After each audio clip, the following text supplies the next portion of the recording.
We're kind of in a moment. We need to be putting the needs of human beings, the needs of the planet over making money. We don't have big money backing us. What we do have is people. I think that people power is more than worth its weight in gold.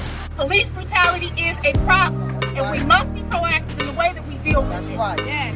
This country has a violence problem. We don't have time to wait for a savior. We are our saviors. Remember how powerful you are. It is the job of young people to stand up and join this community and be willing to fight. Folks need to be able to speak truth to power, and that isn't being done because a lot of people are hobbled by the two-party system. These two parties, the Democrats and the Republicans, they need to be challenged. Both of their goal is to serve capitalism, and they do not do anything that challenges the capitalist system. They're not going to do that. We're at a point where people are waking up to how pervasive capitalist exploitation is. Neither of these two parties are going to push your issues far enough to where it does you any good. You keep pushing, you keep pushing, you keep pushing until finally this two-party monolith falls. We don't exist to be exploited. We deserve more. When you decide that you want change, that's when it happens. Look away, look away, look away. Excellent, excellent, excellent, excellent, excellent, excellent.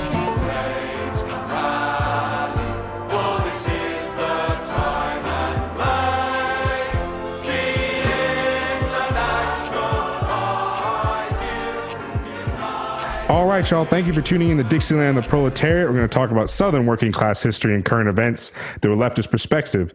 Make sure to like us on social media at Dixieland of the Proletariat or Dixie Pro. And if you want to give your wages to a bunch of rednecks, then subscribe to our Patreon page at patreon.com/DixiePro. Got a lot of cool stuff to give you, including stickers, CDs, and a cookbook. We also have a Spotify playlist with some great artists you also check out. The podcast is brought to you by Newport 100s in a Box, Camel Silvers, Black Coffee, Boxed Wine, the Wisconsin Democratic Party, and the DSA. Shout out to our new Patreon subscribers, P. Young and Jonah. Our monthly Patreon surplus goes to groups that are run by and or help marginalized people directly. As always, I'm Nelson, today with... I'm Brother William. And I'm Tommy. And our guest this afternoon is the one, the only... Angela Walker. I am the Green Party's vice presidential nominee. Hey. And also the vice presidential nominee of the Socialist Party.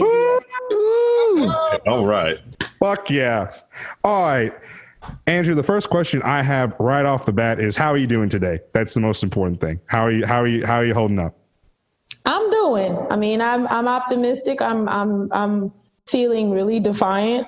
So all is well. Hope y'all are good. Hell yeah. Will and I just got off work, so we're trying to relax. And then Will's got to go back, but I'm off the rest of the day. The first question I have, I guess that is on everybody's mind, is how did this come to pass? So Howie Hawkins is the presidential nominee for the Green Party. You're the vice presidential nominee. So can you just run us through the process of how that came to be with the nomination and y'all getting it? Was there primaries? How were y'all chosen? So if you just go into that process a bit. Yeah, I mean, Howie and I have known each other since 2014. I ran as an independent socialist for Milwaukee County Sheriff against Dave Clark. I don't need to tell y'all who that is. And we talked about a red-green alliance way back in the day. And so when I ran with, and for folks that aren't familiar with that, an alliance between the Greens and the Socialists, I ran with my homie, Mimi Soltysik, rest in power and love, in 2016 as his running mate for vice president, and vowed to never run anything electoral politics again. And then I got a call from Howie Hawkins in April of this year and looked over at my ancestor altar like, really, y'all, we finna do this? And so here I am. And yes, there were primaries. It was contentious. You know, a whole lot of folks are aware that this was an uphill climb for us.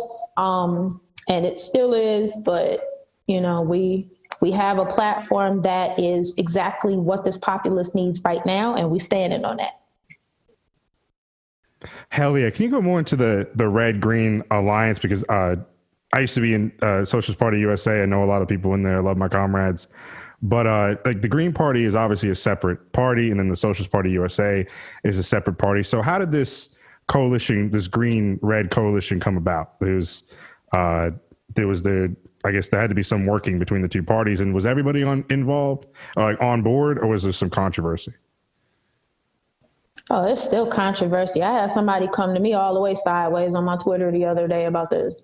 We're not socialists. I'm like, babe, I'm sorry, but Eco-Socialist is in the party platform, baby. I need you to read that. I mean, he called us effing communists and everything. It was really cute. I was like, we're socialists, get it right.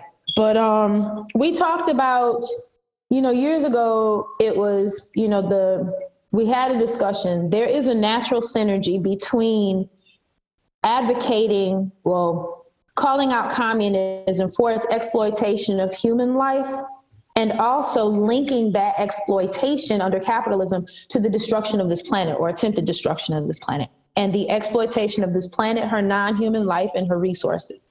And so for us, it just made sense that, to make that linkage and to bring these platforms together and uplift, at the same time. So we're advocating an eco-socialist platform, which is, a socialist economy, what's the greater good for people, but also within ecological limits and with an eye to reversing climate change and to developing things in harmony with what this planet needs and what's good for her.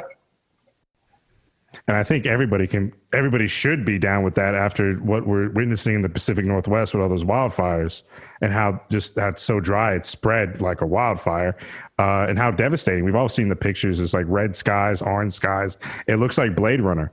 And if anyone logically is against the Green New Deal, it doesn't make sense to be against it. Like, obviously the planet's dying, climate change is real, the science is there, and no one is really talking about it except y'all, except the Green Party and the Socialist Party. DSA says it sometimes, and I love a lot of DSA comrades. I'm in DSA now, but there needs to be, I think, a much greater push, because we don't have any time left. Like, the world is dying. We're running out of time. This is the only planet we have. Elon Musk isn't going to take us to Mars anytime soon. So we have to fix it. One question that I've been wanting to ask since you agreed to come on is, and from what I have heard, especially on Twitter and Left Book and things like that, is that the Green Party itself kind of has this reputation of being like kind of a kooky party, like with the crystals and energy vibes, and just and not being taken seriously as a serious party as it is in other countries. Has there been any changes? Has there been any change with the Red Green Alliance? Is that myth of the Green Party being like kooky, whatever, real? Is it like, have you seen that? Is it kind of getting thrown to the wayside and kind of growing up and becoming like a serious contender? Because we obviously desperately need a serious left-wing contender, and I really don't see anyone else stepping up besides this Red and Green coalition. I think that there is, as somebody who has crystals and works on vibes and stuff like that. I want to be clear. No disrespect. No, I know that. It's just like, obviously when Jill Stein ran, the whole memes of her like holding crystals and like crystals can help you. And there's like a element of it that's like very anti-vaccine, anti-science. And I think it benefits the media for people to peg the Green Party in that kind of, you know what I'm saying? I think that every party's weird. If you've ever seen the people in the GOP lay hands on Trump, that's no weirder than. I'm sorry. True. It's Will. This is just the first time we've ever been able to hear you clearly, so that was beautiful. We just love you. I didn't mean to interrupt. I'm sorry. No, you're good. No, I'm glad that you did, because basically that's the same thing. But because it's the Republicans, it's taken seriously. Like, they're serious. They can do whatever they want. People take it seriously. They don't have the struggle for credibility that we have, simply because we are not part of the duopoly, and people are ready to not take us seriously. So no matter what we do, I've had people criticize the fact that, you know, a lot of my little videos, I work, you know, anybody that knows road construction knows that, you know, if you're working road construction, spring and summer is when you run. And so after 13 hours, you know, in my truck, I come home and make a little video, you know, putting the word out about the campaign. And then I get, you know, comments that this isn't what this is supposed to look like, or this isn't a serious campaign because I'm shooting it at home. I'm like, are you serious? I work. And so I think we've got an issue with, I think part of it is respectability politics, because the duopoly is supposed to be the standard, which I consider it to be pretty low, but that's just me. And also, I think that, you know, there is a tendency on the left to know that people don't take us seriously, so we just don't care in some areas. The Green Party is doing what it can. You know, there is a revisioning happening in our party. Let's just put it that way.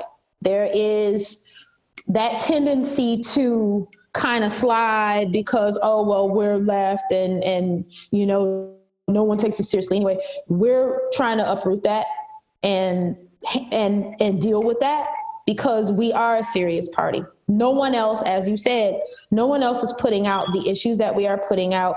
And these are truly life or death issues with immediate urgency. And we need people to understand that. We're not here playing.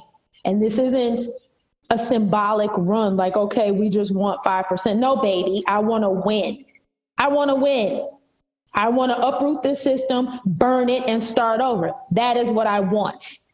So I want people to be very clear about that. They tend to take the left in this country not seriously, because I think that to a degree, we push for what we push for, and then we back off because we don't want to offend anybody.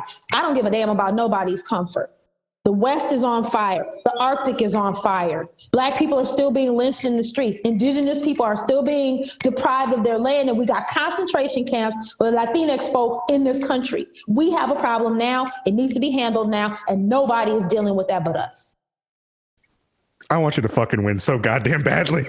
Yeah. But if you go the route of electoralism, what's the best path to maximize awareness of this platform? Do you go regional, or do you just shoot for, you know, with Facebook and social media? Do you just try to get the message out there? I would love to see y'all on the debate stage. How do you make it happen? We would too. And at the time that the League of Women Voters handled that, then I think this would have been something we would have been able to do. But because they don't, and the entity controlling that now is, you know, owned by the duopoly, you know, I think part of this is also for folks to realize that this is not something we're making up. There is a concerted, intentional effort to make sure that left parties, independent parties, do not get the same media attention, do not get access to the debates, do not get access to, you know, print media and things like that. There is a block on us. It just is. And so one of the biggest things that we've been doing, especially with COVID, you know, you can't have the rallies that, you know, you once might have had, because I don't want people getting sick.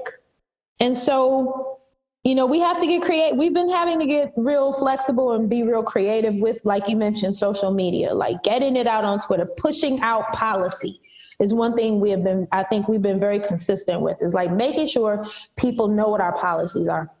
And also what we're asking is folks talk to each other.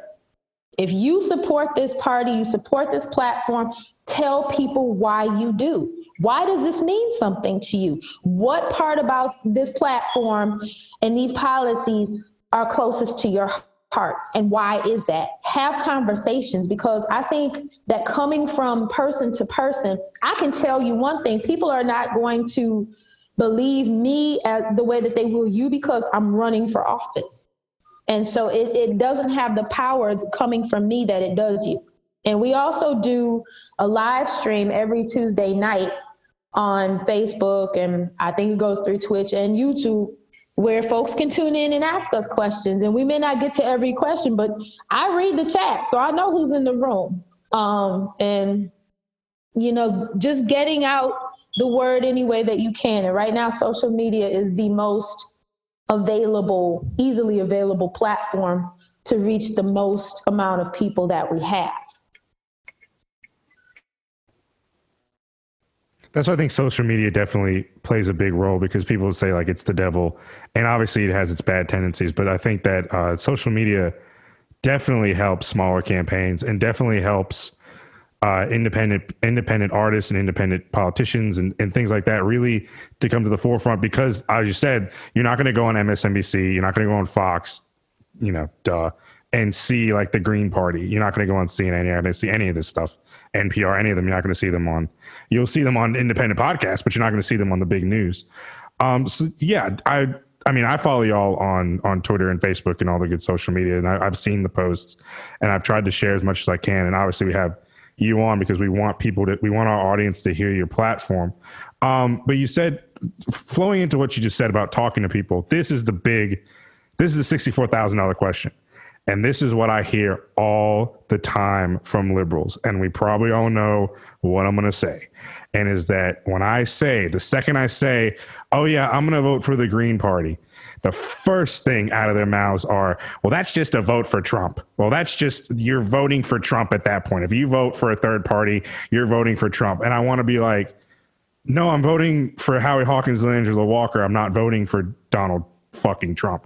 So how have y'all combated that? Because that seems to be the big thing. I've heard that from people, liberals in Alabama. I've heard that from liberals in Massachusetts. I've heard it from like the broad spectrum, all of the United States. And I want to be like, y'all, we live in a deep red state that Trump is going to win. So why not just vote for who you want to?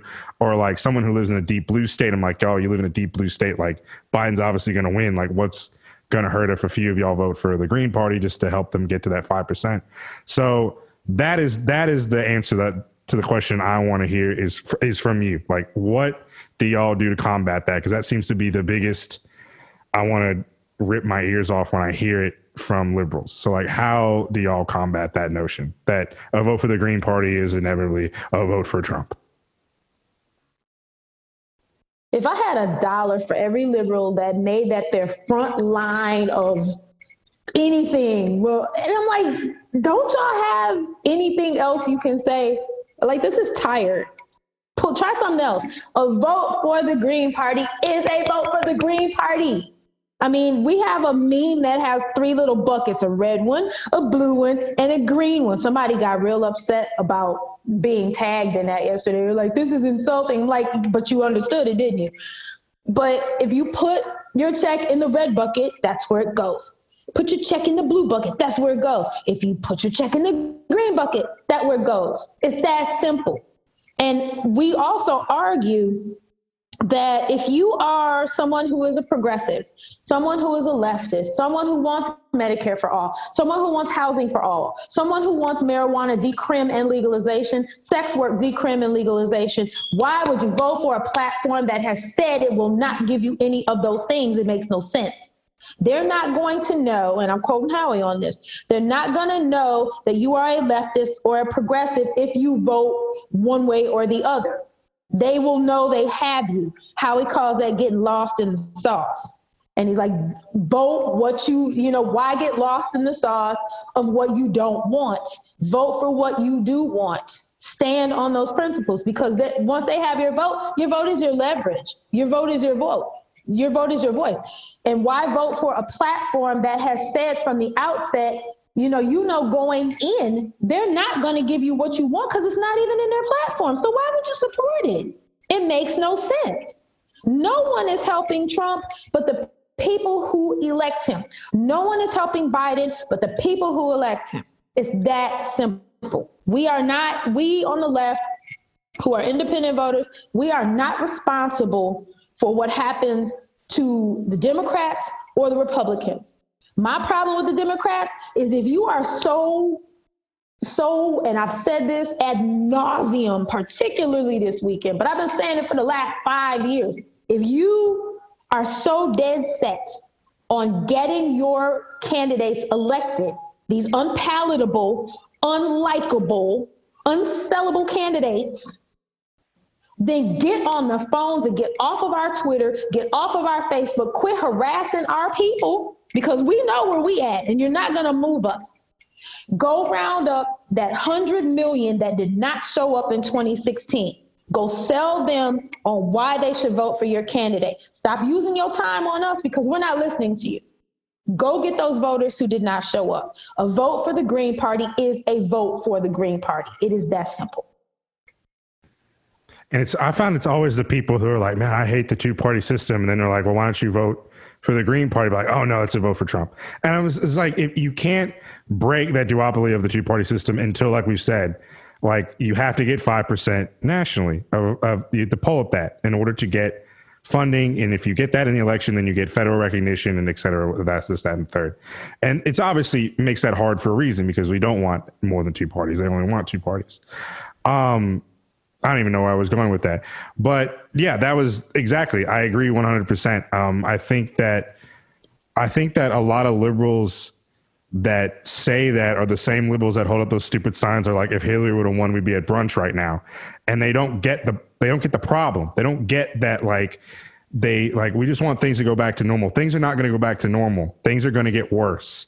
And it's going to get worse under the man who is an orange buffoon, and they're going to get worse under the dude who wrote the fucking crime bill. And like, I don't get this. Like, it's just like white liberals want to go back to this place where they're comfortable and they don't give a shit about anyone else. And then when Trump comes up and he like makes white liberals uncomfortable, they're like, oh no, he's bad. We have to vote for like Uncle Joe Grandpa. And so we can get back to a place that's comfortable. But like a place that's comfortable for white liberals is a place that is extremely uncomfortable for marginalized people. Like it's still a problem for them. Like how many Democrats are still in office that voted for the Iraq War? And like how many Democrats are still in office that voted for the crime bill? How many Democrats are still in office that supported, that even voted for funding of Trump's bullshit? Like it's mind boggling to me. Tommy, do you want to say something? Your mic off mute for. Oh yeah, I know you love Nancy Pelosi. Oh yeah, she's my hero.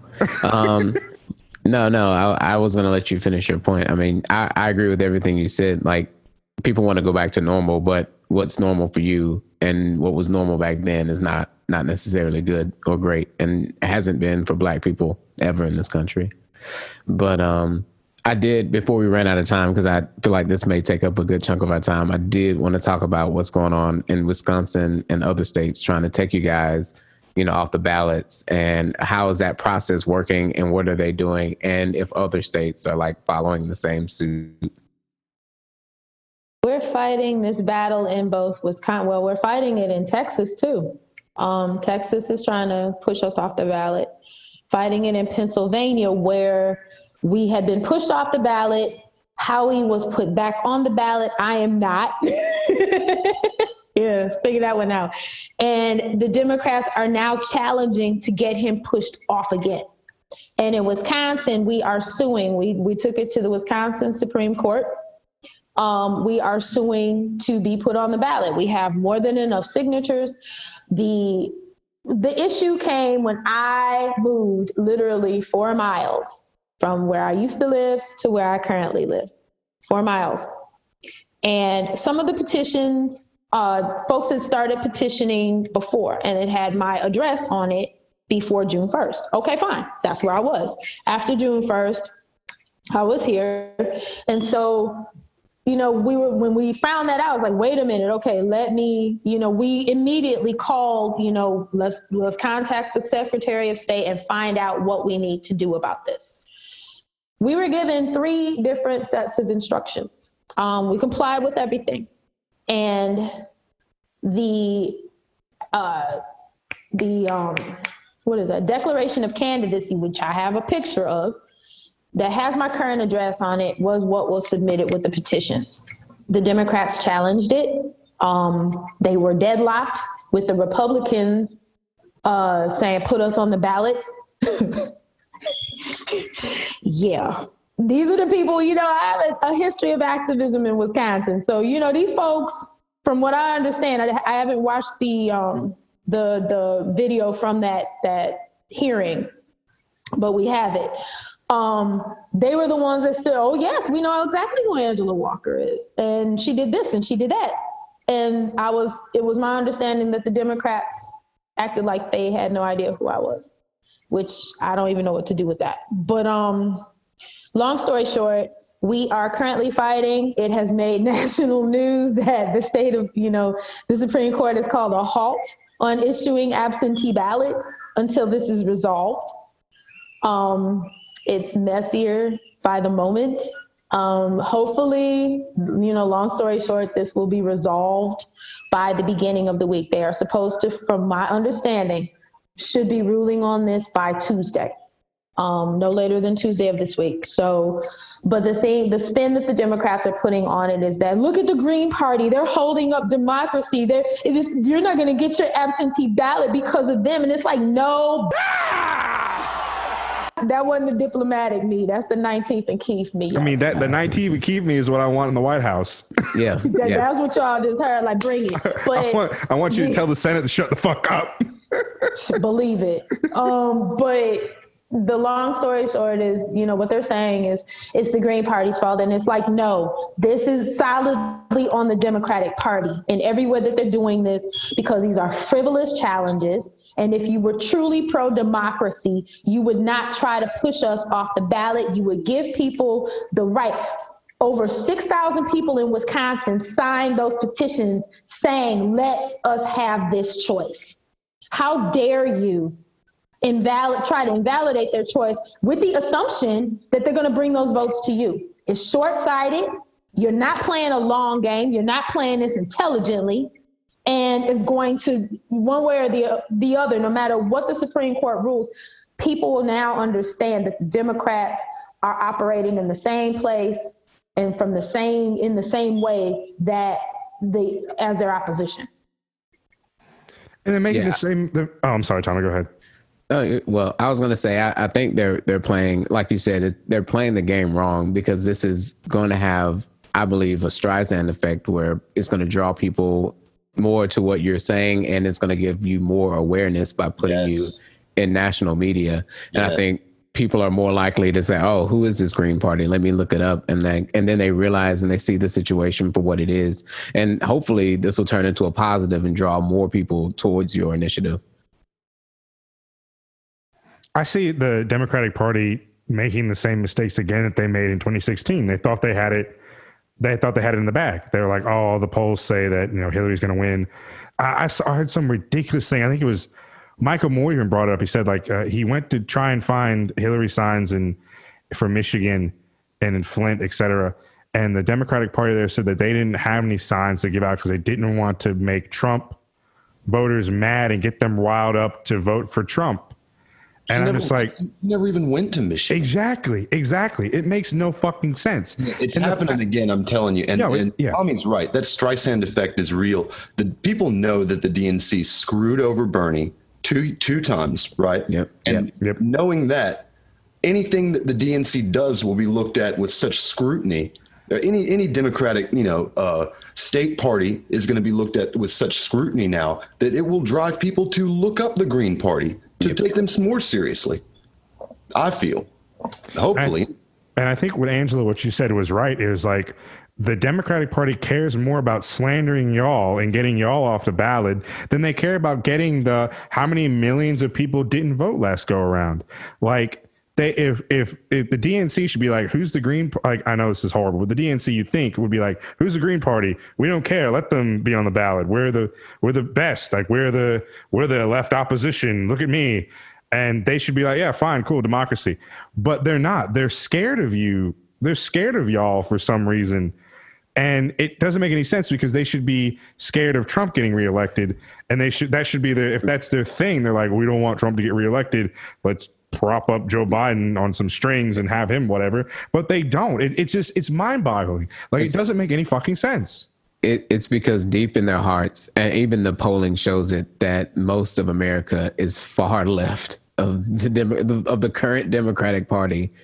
And socialist ideas are what's wanted and what's needed around the country. And they know that. And they refuse to admit it, but they're terrified of it because they know it's real. And the threat is real. Because what did Medicare for All? Medicare for All is like polling at 70%. Like 70% of the populace wants Medicare for all. And like, I've heard Republicans are like, yeah, I mean, that makes sense. I mean, my grandma has it. Like, why can't we just give it to everybody? And it's just like, it doesn't make any sense. And that's the scary thing. And like Tucker Carlson, Angela, I'm sorry. I don't mean to just rant about bullshit, but going into just flowing with the conversation, talking about policy, is that the scary thing is like you see people on the far right, like Tucker Carlson, Tom Cotton, things like that, like especially Tucker Carlson, like coming around and saying like, Amazon isn't paying their employees high enough.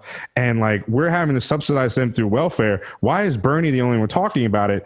And it's just like, y'all don't understand that like fascism isn't inherently capitalist. Like they could easily outflank you from the left and draw the working class, the overwhelmingly reactionary working class into a fascist fold to really take us into a darker place than we've probably ever seen in American history, other than other times where it's just gone like, holy shit, on what they show on Lovecraft. Well, I disagree that the working class is overwhelmingly reactionary. Tommy's right that they're far to the left than they realize. And Angela, what you said earlier about respectability politics and people mad about this not the way that you present yourself in a campaign or to film from your home, that resonates with a lot more people than party officials realize. Like the realness of that, especially in this era with the democratization of, in social media is basically kind of what I'm talking about. People want to see real, I feel. I shouldn't say overwhelmingly, but like a scary thing that I saw, Angela, I'm going to pose this to you because you worked in Wisconsin as a union worker, but I was watching a documentary and the union, when they were fighting Scott Walker and his push for right to work in there, and someone brought up the fact that the union that they represent, the membership, like 20 to 30% of them voted for Scott Walker. And like, well, I don't mean like the overwhelmingly reactionary working class, but I do mean there is a very strong reactionary element within, especially the white working class, that for some reason they love the union, but they keep voting Republican and they keep voting for like the worst of the worst Republicans, i.e. Trump. And that's what I mean by that. But Angela, I'm sorry. Do you want to, could you talk more about that? Because you're obviously a union member, you organize in Wisconsin. So like when it comes to combating like reactionary forces in the working class that way, like what can you tell us to help with that? Like what can we do? We just had a discussion on Labor Day, as a matter of fact, about the fact that labor needs to go back, the movement itself needs to go back to its socialist roots. It needs to go back to what it did in the 30s and in the 20s. And this time, don't gatekeep, because that's how you get these reactionaries that you're talking about. And I was there at the Wisconsin uprising. I marched in sub-zero temperatures, with my union and a lot of the time by myself. And with the fact that when that happened, the three unions exempt from what Walker did were fire, police, and they don't rock with anybody, and transit. And so the position that we at the transit union took, and we did this nationally, while the uprising was happening, other, locals came into Madison with us and marched with us. And we marched in solidarity and stood up in solidarity with every other union that was affected. And we made it understood that we ride with you. An injury to one is an injury to all. And so I think that labor has to reassess itself and where we have gone wrong. This business union model, this ain't how we do this. This thing where we are constantly funneling money into the Democratic Party, we can't do this. And hyper-partisan and deciding, which has been the history of the labor movement in this country, deciding who is worthy of union membership and who is not, what work is worthy of unionizing and what is not. This time, let's get everybody. I don't care if you clean toilets for a living. All work has dignity. All workers deserve union protections. So we need to go back to the radical way that the labor movement was formed, how it moved in those early days. We need to do that, and we need to bring all workers into it and stop the gatekeeping. Hell yeah.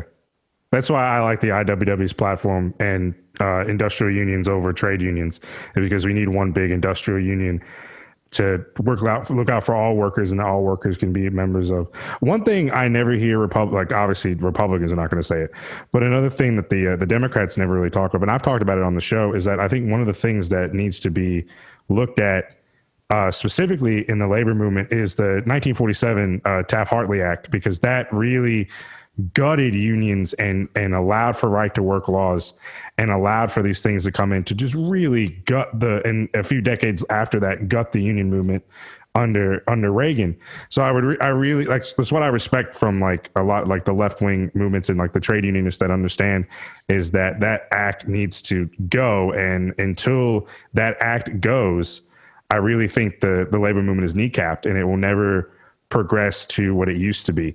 Because that law they called it the Slave Labor Act. Like, that's how bad, like, the unions hated it, because they knew it was going to kneecap them. And it was vetoed by Truman, but it was overridden. So it's bullshit law. Tommy, do you have any other questions? Because I asked most of my questions, but I was wondering, do y'all have anything you want to say? If you would, just for our listeners, people who are new to the Green Party, and to this new alliance, do you mind going over some of your main tenets on your platform? As far as the party's platform, or as far as our campaign platform? Your campaign platform. Well, a whole lot of what we are running on, and I have it in front of me, so I'm not like ad-libbing, because I go off script all the time. And I'm like, that's what I meant to say, but no. I think it's important that people know that the Green New Deal came from us. I've had people come at me sideways, forwards, backwards about, well, y'all are just stealing this from the Democrats. I'm like, no, baby. Howie helped write this. When you're talking about the original Green New Dealer with all of its teeth, not the stuff that the Democrats pulled out of it so they wouldn't tick off their corporate sponsors. All of the stuff, the key piece to most of this platform is community control, local control. And so we're talking about reversing climate change. And we're talking by 2030, not 2050, because as Nelson said at the top of the show, we are out of time. We don't have time to play footsie with this. Reparations for African Americans is on our platform. The passage of H.R. 40, and also the implementation of an economic bill of rights.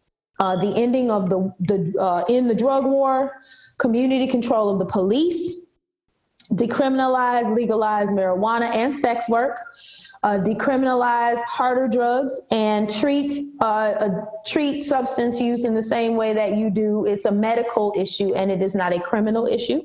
Pull that away from the courts, away from the police, away from the carceral state. We advocate for a socialist economy. So we're talking about worker cooperatives and public ownership of big banks and institutions. Medicare for All, obviously, is the centerpiece of our platform as a community-controlled national health service. We want a new citizen conservation corps. We want to end the wars abroad, cut the military budget by 75%, reduce our military to a reasonable, credible deterrent, so that if you have a situation like Rwanda, we are able to go in and help. But we want to change the way that the United States moves as a world citizen. Stop the wars in those wars abroad, bring the personnel home, bring the money home, reinvest those funds in the infrastructure that is so sorely needed in this country. A federal job guarantee. Everybody who needs a job, wants a job, has one. And that they are green jobs, rebuilding and reinvesting in infrastructure in this country, particularly in two entities that I get super excited about, one of which is public transportation and another one is public education. Also talking about building housing for all in a green and sustainable way, walkable communities, integrative communities, so our family with disabilities are not separated from everyone else, that it is integrated, it is income, so there is no stigma attached. It's all public housing, the way that you see in countries overseas. And, I could go on and on and on, but it's all in our platform. There's a whole lot of stuff there. And one of the things that I'm, like talking about what we would do for rural areas, thinking of expanding broadband access and strengthening broadband access in rural areas, and also a new homesteading funding for people who want to be farmers, making that easy for people. Because to be honest, I live in South Carolina. I got a lot of grandkids. This is something that's on my mind. I have 5 grandkids now and 2 on the way. So yeah, I want, that homesteading piece is something that's personal to me, but there's a lot in our platform and it makes sense. There's a whole piece on how we would handle COVID, things that are linked to our first 100 days, things like that. So all of that's in there. I'm glad you brought up the broadband access to rural areas, because especially as you're in South Carolina, we're in Alabama, Kate's in Tennessee, like the rural areas of the South, especially now with COVID and having to learn from home, a lot of these people don't have access to the internet band speed that you need to learn from home. And people are like, well, why don't you just, I have friends up north, why don't you just learn from home? It's like, dude, people in real town, Alabama and Slap Out don't have the broadband access that folks need for this, all through in the Black Belt, out in the Bombolus and Selma, you just do not have that access. So that's something that I'm glad that y'all are taking up. I remember the question I want to ask. Green Party down ballot. Are there any?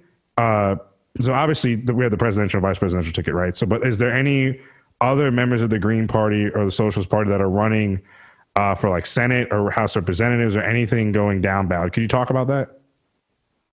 Oh yes, and we lifting them up. I'm thinking of Franco Muller-Paz. I'm thinking of Jake Torkel out west. I'm thinking of and I'm horrible with names, so y'all forgive me. I'm thinking of my homegirl Madeline Hoffman in New Jersey running against Cory Booker. So I mean, and I'm glad that you asked that, because one of the things that we get thrown at us all the time is, you only run presidential campaigns. Why don't you run it down ballot? And it's like, baby, we do. That's part of the reason you run a presidential campaign, is to keep those ballot lines open so that our down ballot people can run. This is not just, okay, let's do this part, but it's also strategic in the same way that the Green Party fighting these battles for ballot access clears the brush out of the way for other parties to come behind us and do the same thing. And so, we set precedents fighting these wars so that when these dirty tricks are pulled against other parties, they have a precedent to say, okay, this is how they fought this. This is what they did. So this is not just to get us in the White House. It's also to open the doors to down ballot folks. I mean, to see Howie was in Alabama a few weeks ago, and a young woman running as a Green, Chikezia Clemens, young Black woman. And I want to say she was in Mobile or outside of it. I know he made the rounds in that area. But to see him rocking her T-shirt with her, come on, man. This is what this is about. I mean, this is not just lifting us up as a party and saying, let's get these ballot lines, but also bringing attention, because we have this platform to bring in people, and we've had them on our live streams, bring in people, tell them what you're running for, tell them where you at, tell them what your platform is. And so we do support our down ballot candidates and lift our down ballot candidates up. And we are fighting to make sure that if we get that 5% at least, like I said, I want the White House. I mean, I got plans for that. But as far as doing, making sure we get the bare minimum with the 5%, it just makes it easier for our down ballot candidates to run. And for people who are not, up on it, yes, they are running. Hell yeah. I don't know, y'all. Will, Tom, y'all have anything else? I think that this has probably been, I always say this all the time, this is definitely one of my favorite episodes so far. I'm good. I'm fired up Definitely about it. Yeah, fuck yeah. I'm going to argue for the Green Party now. Yeah. Yeah.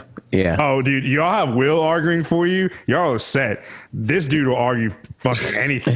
He'll be at the bar at work and he'll be like yelling at these reactionaries like, vote for the Green Party. I don't yell. I'm good. I'm convincing. And he's a Newport. He has a Newport in one hand and black coffee in another, and he's just like, vote for the motherfucking Green Party. Thank you for coming on.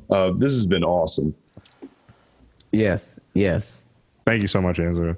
Thank y'all for having me. I mean, this is pretty massive for me. I mean, y'all, you said at the top of the show, it's a big deal for you, but please understand that it's a very big deal for me too.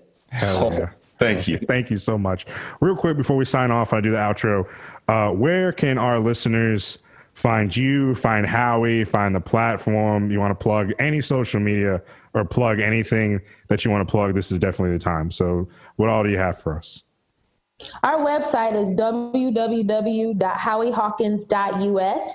And it is one of the, it isn't just the policies and the platforms. There are policies, because y'all know Howie is a total, and I love him. And I say this with the most affection in the world. Howie's a nerd. He knows that. This man is a prolific writer. And so there are not just the policies on that page, but also the whole policy papers and the budgets, like how we fund this. This isn't pie in the sky. This man has been working on this stuff for years. So it's all on the website. Merchandise, if people are interested in rocking our shirts and stuff like that, all of that's on the website. We are, my Twitter, my Facebook, my IG, they're all the same. Angela N. Walker. And it's always Howie Hawkins. And I think he's on Facebook at Howie Hawkins 2020 because Twitter was giving him some stuff. So I think he's at Howie Hawkins. But that's where we are. And we do, like I said, we do a live stream every Tuesday, Facebook, YouTube, and Twitch, I believe. It starts at 8 p.m. Eastern. So that's 7 y'all's time. Tune in and ask us questions. I do read the chat. We monitor it. We see who's there. And interact with us. You got a question, ask it. Hell yeah. One more quick thing before I read the outro. We talked about 2016 and we talked about this in Messenger, but I think if our boy Mimi was still here, he would definitely 100% support this run. And rest in power, comrade. I know I've given you a shout out before in other episodes, but we miss you. We love you. And we know that you would definitely support this and you would be behind this 100%. And we love you. But all right, y'all. So here we go. At Dixieland of the Proletariat, we believe the South will rise again, but this time for the right reasons, those being worker-owned means of production, decolonization, and self-determination for all oppressed peoples. Make sure to like, follow, and subscribe to us on social media at Dixie Prol. We are coming to you from the birthplace of the Civil Rights Movement, Montgomery, Alabama, and the Bluff City, Memphis, Tennessee. We'd also like to recognize that we're recording on occupied land that rightfully belongs to the Muskogee and Chickasaw nations. As always, we are Dixieland of the Proletariat. Thank you, Angela Walker, for coming on. Green Party 2020. And in the words of our friend Tyler, who couldn't make it tonight because it's Tyler, good Lord willing and the creek don't rise. We'll see y'all next time. Good night, y'all.